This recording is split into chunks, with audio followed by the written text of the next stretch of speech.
No one is talking about the Texas Tech Red Raiders as title contenders, but they are the team to watch in the tournament and will take over March Madness. Takeover? That sounds hostile.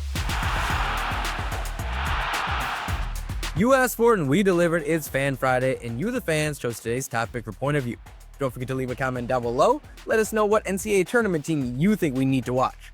I mean, most of us are going to try and catch as much of the action as we can, and I'll especially pay attention to my Wisconsin Badgers, but honestly, I don't have high hopes for them, and I want my bracket to be as close to perfect as possible this year, so I'm keeping a close eye on Texas Tech to make a run. Now, that's not all that crazy of a pick for a team to watch, considering they hover around the top 10 in odds to win the championship, but frankly, I haven't heard enough about that being a real possibility. And I get it. They lost to Houston at the end of February and TCU about a week before that, so they've kind of been pushed to the side. They definitely have what it takes to cut down the nets in March.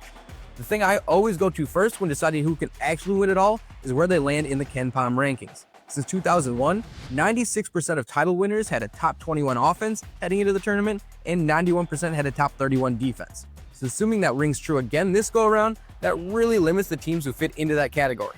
And sure, we could see a Cinderella run like last year's NC State team that took out the Red Raiders in the round of 64 on their way to a Final Four appearance, but those teams almost never end up hoisting the trophy. So I'm sticking to the criteria, and I'm picking Texas Tech out of that group. To be transparent, I don't think they have a better shot than Duke or Auburn, but they definitely aren't as far behind as many would think. And probably the biggest reason for that is JT Toppin, who was just named the Big 12 Player of the Year. Before we talk more about him, here are the results of this week's poll question. Thanks to everyone who voted. Look out for another question on Monday. But back to Toppin. In his first year with the team, he was a major part of Texas Tech outperforming their conference preseason ranking of 7, as they finished second in the regular season instead. He averaged 18 points and 9 boards while shooting 56% from the field, and had some big performances like putting up 41 points against Arizona State and 32 against Oklahoma State in back-to-back games. It's safe to say that the Red Raiders head coach Grant McCasland feels pretty good about having a guy like Toppin on his squad as we enter the tourney. Here's what he had to say earlier this week about his star forward. JT is different than I can explain anybody I've ever coached. And it is got a different energy to it when he goes and grabs the ball, and when he shoots a hook, and when he wants to go block a shot. It's different, you know, but the competitiveness is what I think separates him. And it's one thing to have that skill and that talent. It's another thing to want to go beat somebody that bad. And that's what I'll give JT the credit for. So it's not just athletics. So that's one way to describe it, but I just think his energy is electric in regard to how he competes, and it's fun to watch it.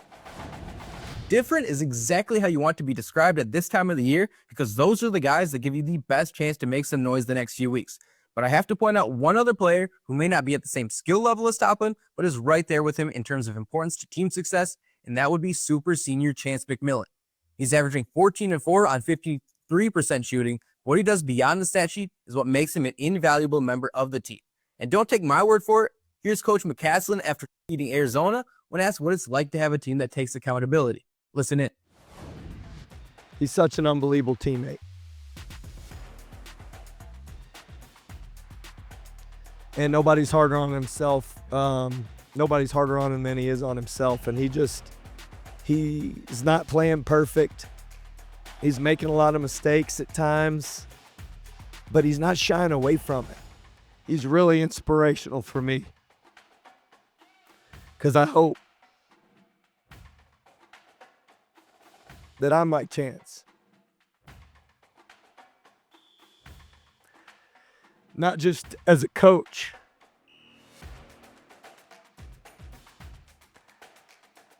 but in life. Because the reason why our team is winning is because of him. I mean, he's playing 36 minutes. He doesn't come off the floor, and he's just competing at all times to help the team win. And he just never deflects. He never blames. I'm talking never blames his teammates.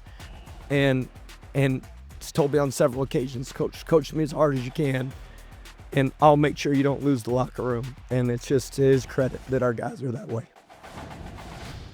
Is someone cutting onions in here? Because you don't see a whole lot of coaches get choked up like that after a regular season win. That just speaks to how much of an impact McMillan has on that squad.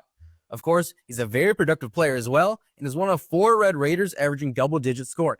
and what the team did as a whole in the regular season instills a lot of confidence as we get into tournament play. They rank 30th in all of college basketball in points per game, 21st in three-point percentage, and 25th in assists per game, while keeping the turnover rate pretty low. So are you seeing what I'm seeing now? They might not get the attention of the top Blue Bloods, but the Red Raiders are every bit as deserving, and you shouldn't be surprised if they just win the whole thing. And that's why they are my team to watch throughout March Madness.